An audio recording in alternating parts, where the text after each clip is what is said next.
एक राजा की पुत्री जो बचपन में महलों में रही। एक राजा की पत्नी जो माता लक्ष्मी का स्वरूप थी। माता सीता ने इतना दुख और कष्ट उठाते हुए अपना कर्तव्य पूरा किए, शायद इतना कोई इंसान दुख दर्द सहा होगा। पहले तो पति को 14 बरसों का वनवास मिला और माता सीता बन बन भटकी और माता सीता को रावण हर के ले गया और अशोक वाटिका में एक पेड़ के नीचे बैठा दिया और माता सीता एक ही पेड़ के नीचे दिन और रात बिताई। सोचो माता सीता को कितना दुख हुआ होगा। ठंडी गर्मी बरसात के दिन कैसे बिताए होगी। माता सीता के इस चरित्र को कैसे समझे जो हमें बहुत कुछ सीखने को मिलता है। अगर माता सीता के इन गुणों को हम अपने जीवन में अपना लेंगे तो कैसी भी परिस्थिति की सामना करने में सक्षम हो जाएंगे। तो आइए जानते हैं मित्रों माता सीता के वो 5 गुण जिसे हमें देखकर सीखने को मिलती है। नमस्कार मित्रों, वीडियो अच्छी लगे तो लाइक और चैनल को सब्सक्राइब जरूर करें। चलते हैं वीडियो की ओर और वीडियो को लास्ट तक जरूर देखें क्योंकि इस वीडियो से माता सीता के 5 गुण आपके लिए बहुत महत्वपूर्ण होगी। त्रेता युग में श्री राम और सीता का चरित्र सबसे उत्तम और आदर्श माना गया है, जिसका संपूर्ण उल्लेख वाल्मीकि रामायण में मिलता है, जिसका अनुसरण यदि वर्तमान में भी किया जाए तो हरेक व्यक्ति का दाम्पत्य जीवन सुखमय हो सकता है।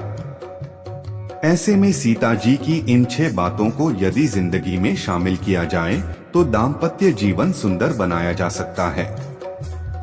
सीता का समर्पण श्री रामचरितमानस में एक प्रसंग है।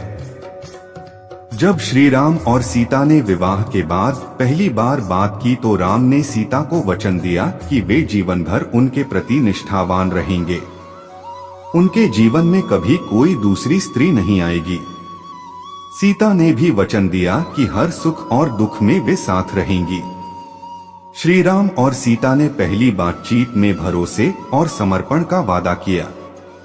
श्री राम को वनवास जा रहे थे तब वह चाहते थे सीता जी मां कौशल्या के पास ही रुक जाएं, जबकि सीता श्री राम के साथ वनवास जाना चाहती थीं। कौशल्या भी चाहती थी कि सीता वनवास न जाए।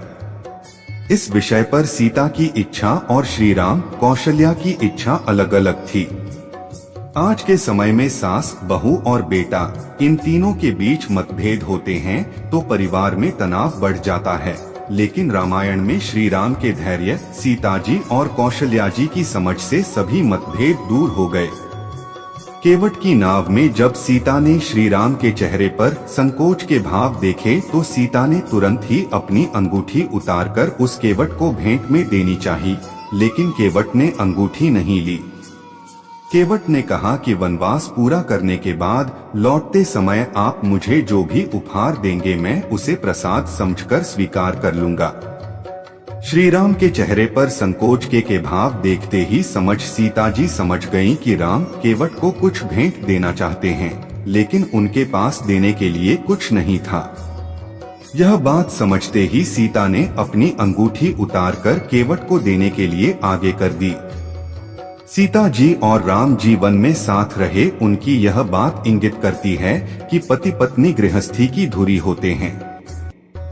इनकी सफल गृहस्थी ही सुखी परिवार का आधार होती है।